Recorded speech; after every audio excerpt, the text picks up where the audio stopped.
ఈ రీతిగా పనిచేశాను, దేవుడిని ఈ రీతిగా ఆరాధించాను, ఈ రీతిగా ఆయనకి ఇవ్వవలసిన సమయాన్ని, ఇవ్వవలసిన ఆరాధనను నేను ఇచ్చాను అని ఎవరైనా చెప్పగలరా? కనుక ఈ వారు కూడా ఒక వాక్య భాగాన్ని చూద్దాం. చదవబడిన లేఖన భాగంలో అక్కడ 3వ వచనం 2వ వచనం చూస్తే, ఆయన తన ముఖకాంతి మా మీద ప్రకాశింప చేయునుగాక అని రాయబడి ఉన్నది కదా. ఆయన ముఖకాంతి ఎవరి మీద ఉండాలంటే, ఎవరి మీద ప్రకాశింప చేయాలంటే మన మీద ఆయన ముఖకాంతి ఉండాలి. ఆయన యొక్క మహిమ మన మీద ఉండాలి. ఆయన మహిమ మన మీద ఉండాలంటే, ఆయన కాంతి మన మీద ఉండాలంటే మనము ఆయనతో సహవాసం చేయాలి కదా, ఆయనను కనిపెట్టాలి కదా, ఆయనను ఆరాధించాలి కదా. ఆరాధించడం, ఆయనను కనిపెట్టడం, ఆయనతో సహవాసం చేయడం అంటే ఆదివారం మాత్రమే కాదు, లేదా ప్రార్థన సమయం మాత్రమే కాదు. ప్రతి దినము, ప్రతి క్షణము మనము ఆయనని కీర్తించాలి, ఆయనతో సంభాషణ చేయాలి. సంభాషణ అనగా ప్రార్థనతో దేవునితో సంభాషించడం, మాట్లాడడం, మనకు కావలసినవి ఆయనకు తెలియజేయడం, నన్ను సరిచేయి ప్రభువా అని తెలియజేయడం. ఆయనను కనిపెట్టాలంట. ప్రార్థనలో ఆయనను కనిపెట్టాలి. ఎప్పుడైతే ప్రార్థనలో ఆయన కనిపెట్టామో, ఎప్పుడైతే ఆయనతో మనం సహవాసం చేసామో ఏంటంట, ఆయన ముఖకాంతి మన మీద ప్రకాశింపజేస్తారంట దేవుడు.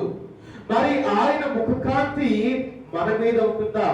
ఆయన యొక్క తేజస్సు మన మీద ఉంటే, ఆయన యొక్క మహిమ మన మీద ఉంటే మనకు ఆశీర్వాదం, దీవెన, మనకు శ్రమలు ఉండవు, బాధలు ఉండవు, ఇక్కట్లు ఉండవు.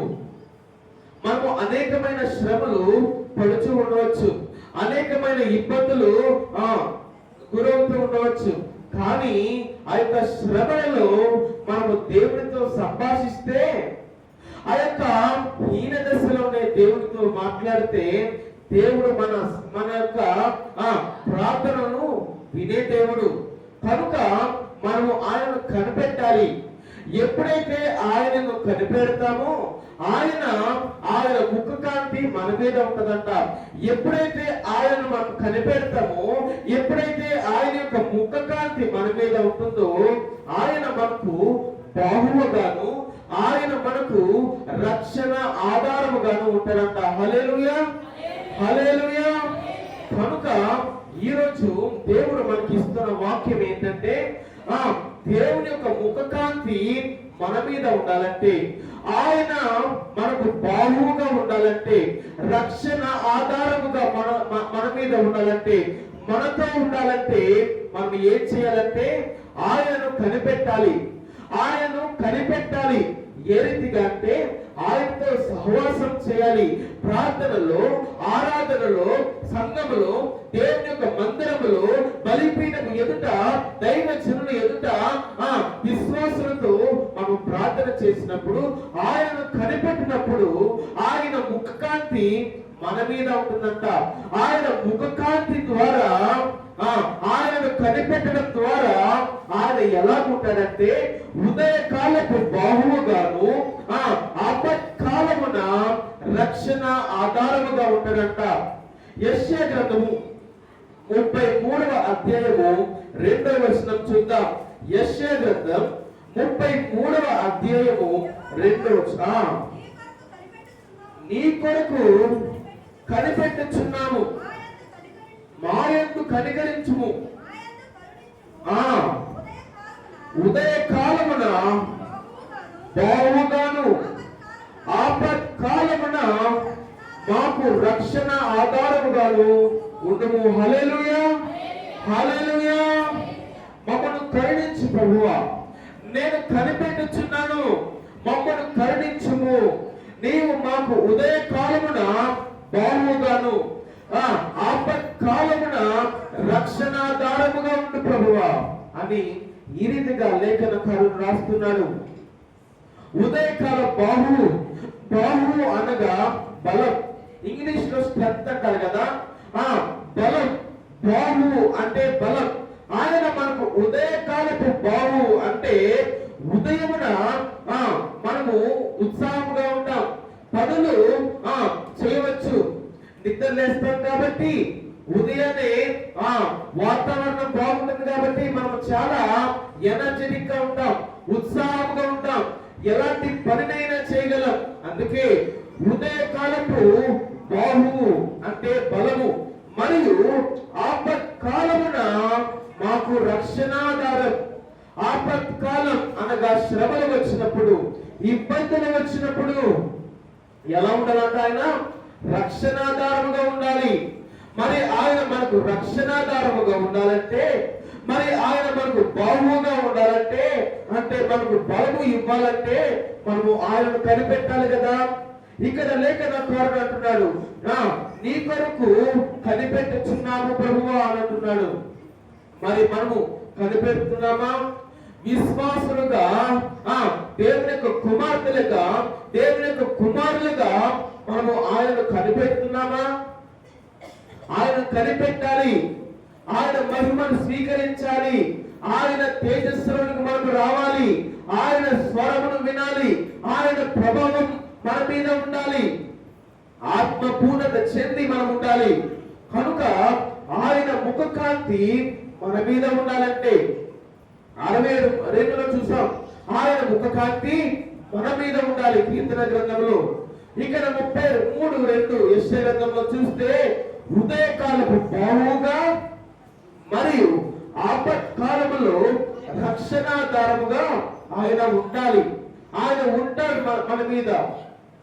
మరి ఆయన ముఖకాంతి మన మీద ఉండాలి, బాహువుగా మనతో ఉండాలి, ఆపత్కాలములో రక్షణాధారముగా మనతో ఉండాలి. అంటే మనము ఆయనను కనిపెట్టాలి, ఆయనతో సహవాసం కలిగి ఉండాలి, ప్రార్థనతో ఆయనతో మాట్లాడాలి, పెనుగులాడాలి, ఆయన స్వరమును వినాలి, ఆయన తేజస్సును అనుభవించాలి, ఆయన ప్రభావమును మనము అనుభవించాలి, విశ్వాసం కలిగి ఉండాలి, ఆత్మ పూర్ణులుగా మనం ఉండాలి.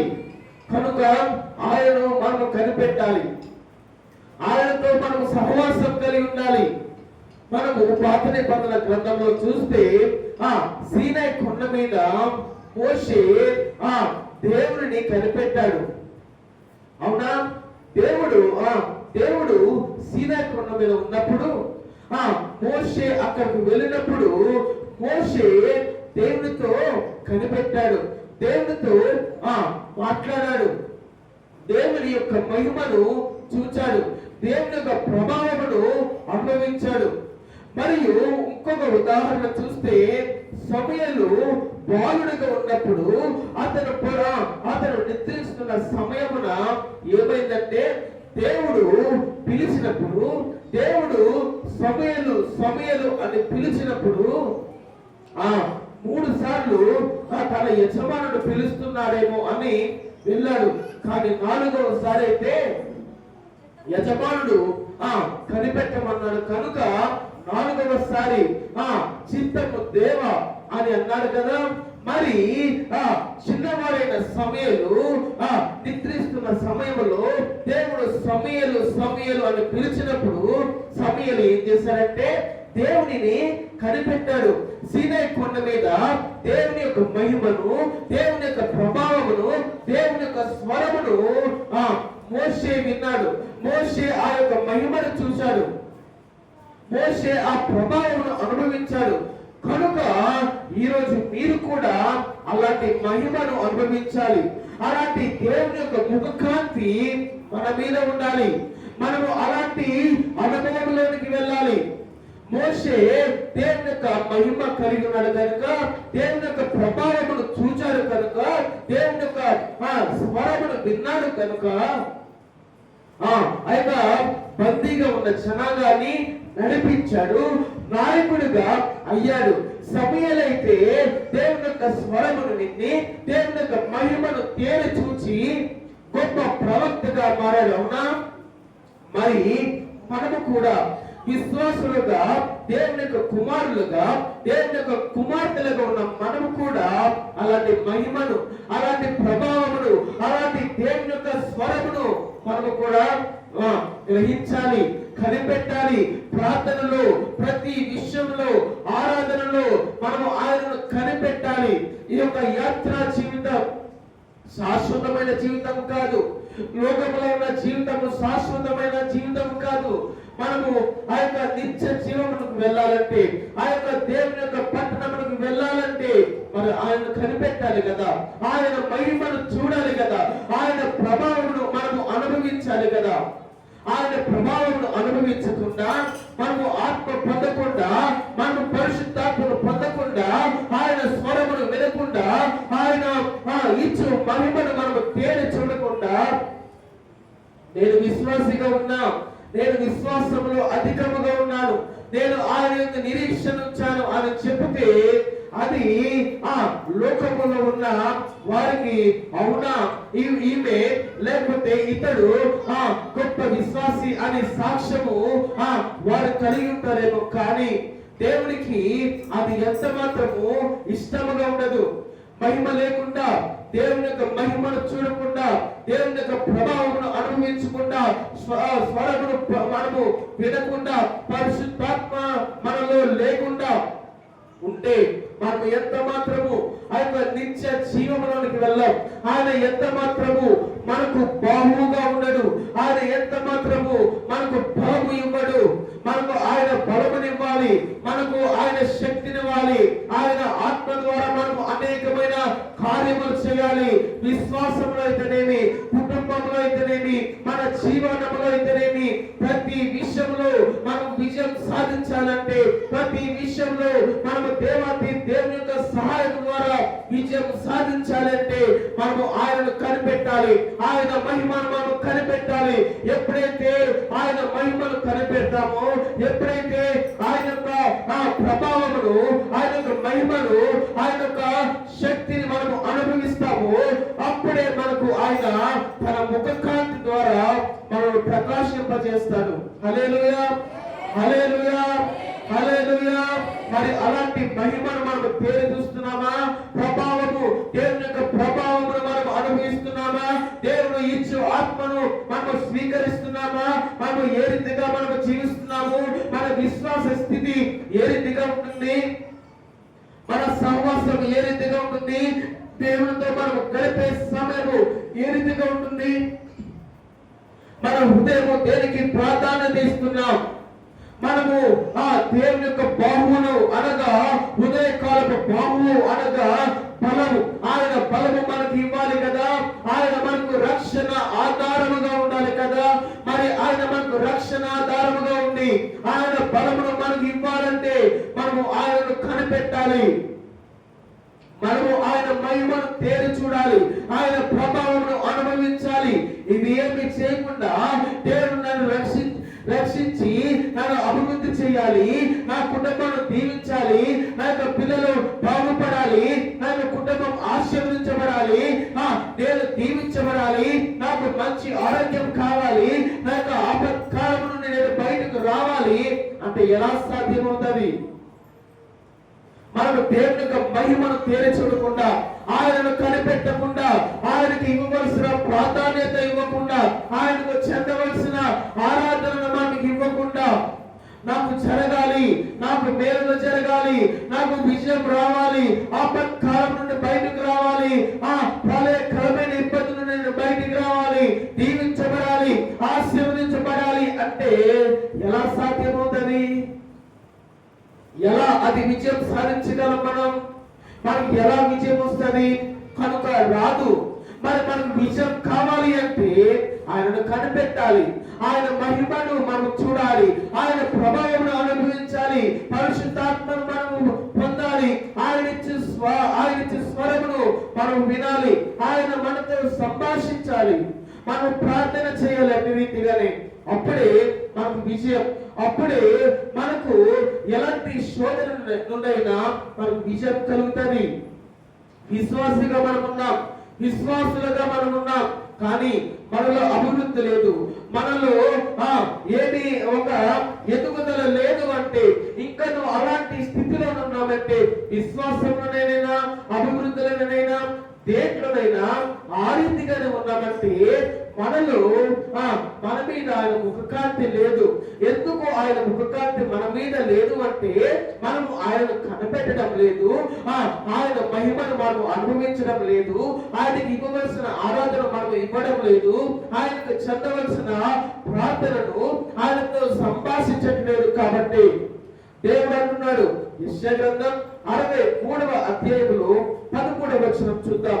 యెషయా గ్రంథము 63వ అధ్యాయము 13వ వచనం చూద్దాం. మోషే కుడి చేతి వైపున వాడేది ఏంటంట? మోషే కుడి చేతి వైపున మహిమ గల తన బాహు అంట. ఏంటంట? మోషే కుడి చేతి వైపున ఏముందంటే, దేవుని యొక్క మహిమ గల బాహు ఉన్నది, దేవుని యొక్క బలం ఉన్నది మోషే దగ్గర. అందుకే ఫరోను ఎదిరించాడు, ఎర్ర సముద్రమును 2 పాయలుగా చేశాడు, గొప్ప గాలి ద్వారా ఆ యొక్క ఎర్ర సముద్రములో ఉన్న అడుగు భాగమును ఆరిన నేలగా చేశాడు. హల్లెలూయా, హల్లెలూయా. మోషే దేవుని కనిపెట్టాడు. ఎక్కడ? సీనాయి కొండ మీద. అందరు ప్రజలేమో కింద కొండ కింద విచ్చలవిడిగా ఉంటే, కానీ మోషే మాత్రం ఆ యొక్క సీనాయి పర్వతం మీద ఏం చేశాడంటే, దేవునితో సహవాసం కలిగి ఉన్నాడు, దేవుని కనిపెట్టాడు, దేవుని మహిమను అనుభవించాడు, ఆయన ప్రభావం అనుభవించాడు. అందుకే గొప్ప లీడర్ అయ్యాడు, గొప్ప నాయకుడయ్యాడు, వారు నడిపించాడు. కనుక ఎప్పుడైతే ఆ యొక్క సీనాయి కొండ మీద బుర్ర పెట్టాడో ఏమైంది? ప్రతిసారి దేవుడు మోషేకి బాహువుగా ఉన్నారంట. నిర్గమాకాండం 14వ అధ్యాయములో 21వ వచనం చూద్దాం. నిర్గమాకాండము 14వ అధ్యాయము 21వ వచనం. మోషే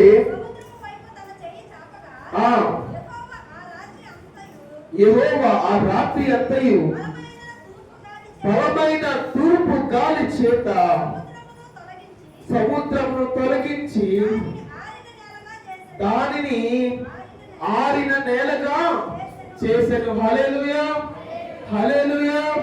రాత్రంతా ఏం చేశాడంట? తూర్పు గాలి చేత ఆ యొక్క సముద్ర నేలను ఆరిన నేలగా చేశాడంట. మోషే చేతులు చాపగా ఆ యొక్క సముద్రము 2 పాయలుగా విభాగింపబడిందంట.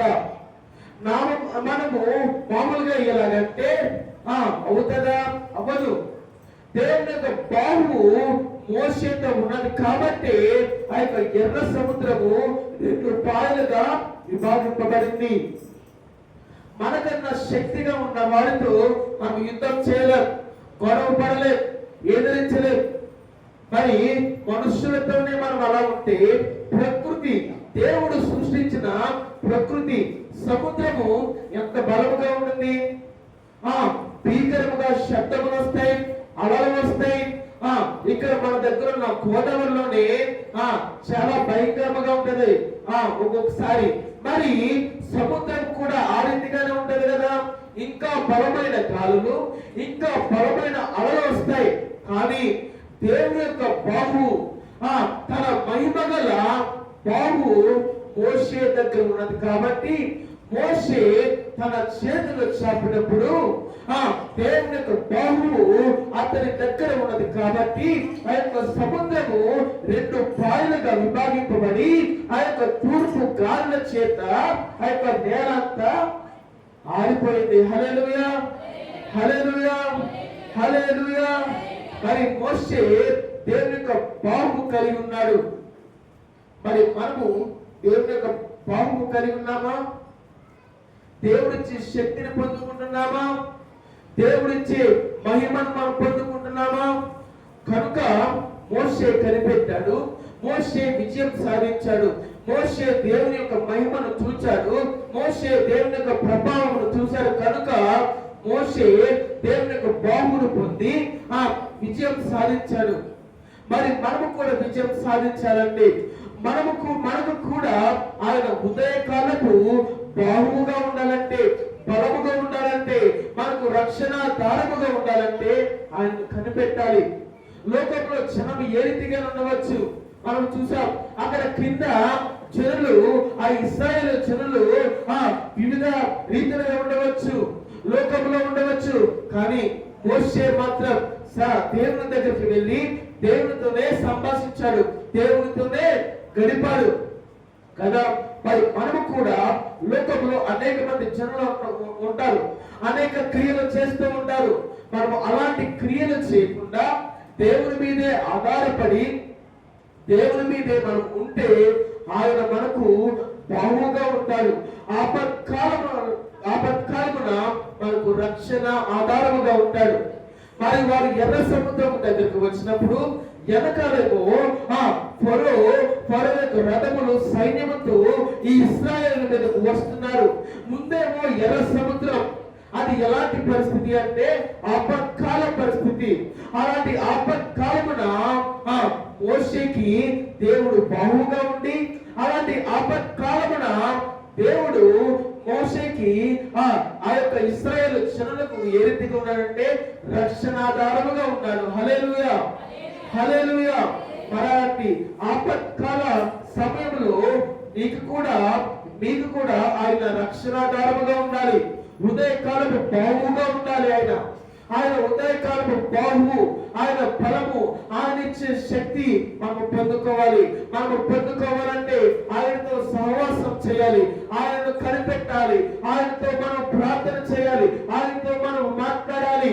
నన్ను సరిచేయి ప్రభువా, నన్ను ఒక సరైన రీతిలో చేయి ప్రభువా అని మాట్లాడాలి. నీ యొక్క ముఖకాంతి నా మీద ఉండాలి, నీ యొక్క ప్రభావం నాతో ఉండాలి, నీ యొక్క పరిశుద్ధాత్మ నాలో ఉండాలి అని మనం ప్రార్థన చేయాలి.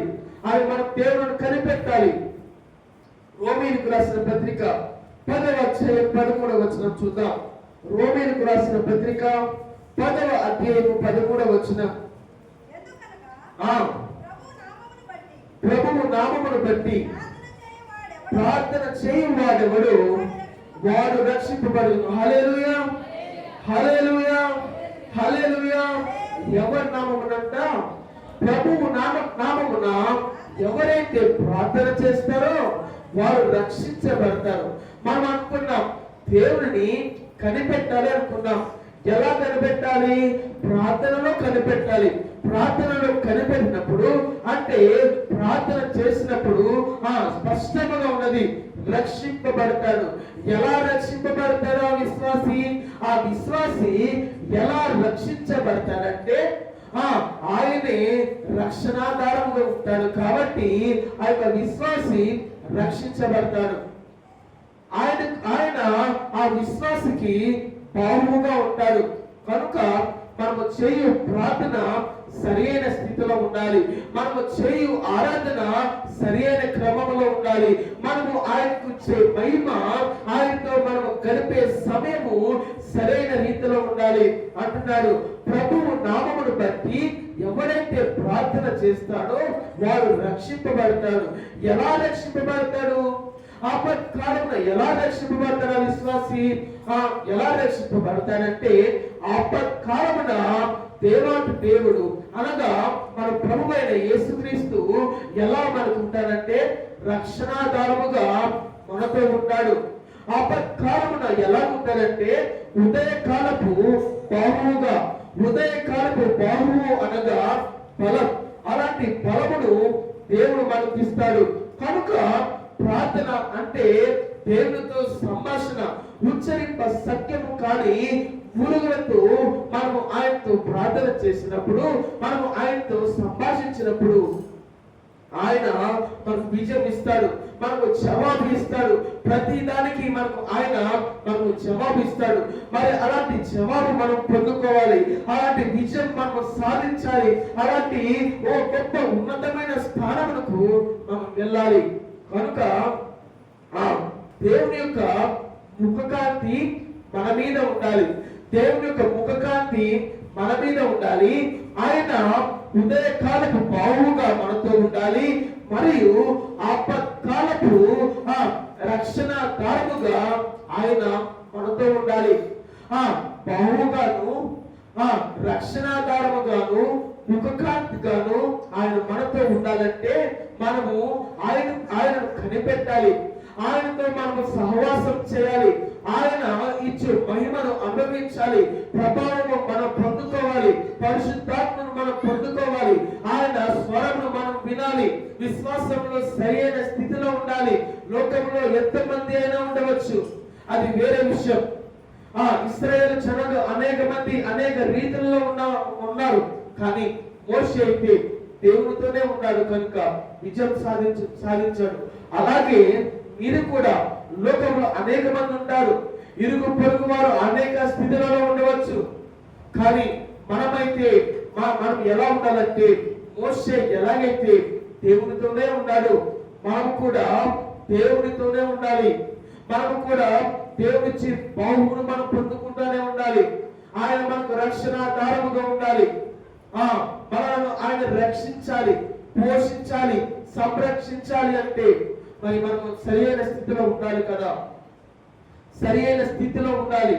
సరైన మార్గంలో మనం నడవాలి. సరైన మార్గంలో మనం నడవకుండా, సరైన స్థితిలో మనం లేకుండా, సరైన విశ్వాస జీవితంలో మనం నడవకుండా ఆయన మనకు బావుగాను, ఆయన మనకు రక్షణాధారంగాను, ఆయన ముఖకాంతి మన మీద ఉండాలంటే అది సాధ్యము కాదు కదా. కనుక ఆయన ఇచ్చు ముఖకాంతి, ఆయన ఇచ్చు మహిమను మనము పొందుకోవాలి. ఆయన మనకు ఉదయ కాలపు బాహువుగా ఉండాలి. బలము ఇవ్వాలి, శక్తి ఇవ్వాలి. ఆయన ఇచ్చు ఆత్మ ద్వారా మనం పాడుకున్నాం ఆరాధనలో ఏంటంట, శక్తి చేత కాదు, మన యొక్క శక్తి చేత కాదు, మన యొక్క బలము చేత కాదు, కానీ ఆయన ఇచ్చు ఆత్మ ద్వారానే ప్రతిదీ జరుగుతుంది కదా. మరి ఆయన ఆత్మను పొందుకోవాలి. ఎప్పుడైతే ఆయన ఆత్మను పొందుకున్నామో మనకు విజయం వస్తుంది. ఎలాంటి పరిస్థితుల నుండైనా, ఆపత్కాల పరిస్థితుల నుండైనా, ఎలాంటి విషయంలోనైనా మనకు విజయం వస్తుంది.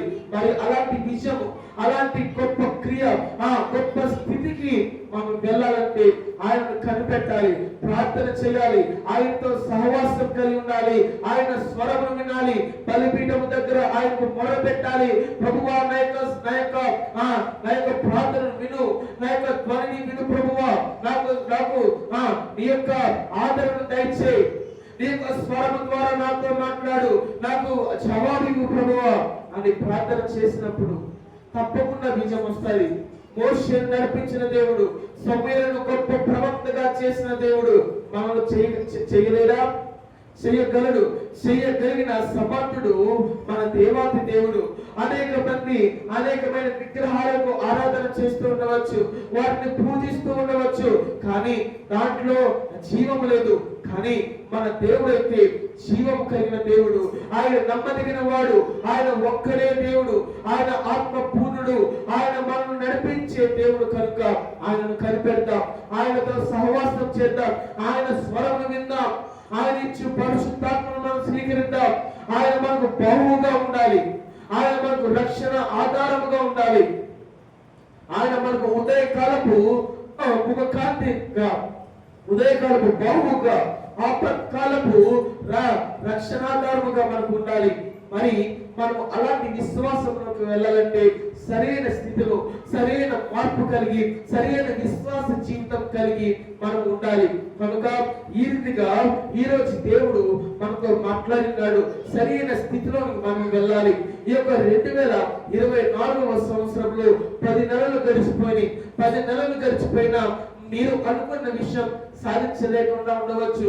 మీరు ఫలానా విషయం ఈ యొక్క సంవత్సరంలో నేను చేయాలి, నాకు ఈ విషయం జరగాలి, నాకు ఫలానా క్రియ నాలో జరగాలి, నా యొక్క కుటుంబంలో ఫలానా క్రియ జరగాలి, నా యొక్క పిల్లలు సరైన స్థితిలో ఉండాలి, నా యొక్క పిల్లలు సరిగ్గా చదువుకోవాలి అని అనేక విషయాలు మీరు కోరుకుని దేవుడితో మాట్లాడుతూ ఉండవచ్చు, ప్రార్థన చేస్తూ ఉండవచ్చు. ఇదే సరైన సమయం, ఇదే సరైన సమయం. 2024 సంవత్సరంలో 10 నెలలు ఎలా గడిచిపోయినా కూడా ఇక నుండైనా సరైన మార్గంలో మనం నడిస్తే, ఆయన సరిగ్గా కనిపెడితే, ఆయనతో సంభాషిస్తే, సరైన దేవుడి నుంచి స్వరం వింటే, పరిశుద్ధాత్మ కలిగి ఉంటే, మనం సరైన స్థితిలో నడిస్తే ఆయన మనకు ఉదయకాలపు బాహువుగాను, రక్షణాధారముగాను, ముఖకాంతిగాను ఆయన మనతో ఉంటాడు. కనుక అలాంటి ముఖకాంతి, అలాంటి దేవుడి తేజస్సు మనతో ఉండాలి. ఆయన బాహువు మనతో ఉండాలి. ఆయన రక్షణాధారముగా మనతో ఉండాలి. కనుక అలాంటి మహిమను మనం అందరం పొందుకుందాం. ఆమేన్, ఆమేన్, ఆమేన్. సాక్ష్యం సమయం కనుక లేచి సాక్ష్యం చెప్తాం. సాక్ష్యం ఇచ్చేదాం మన స్వామి యేసు దేవుడనొచ్చు సాక్ష్యం ఇచ్చే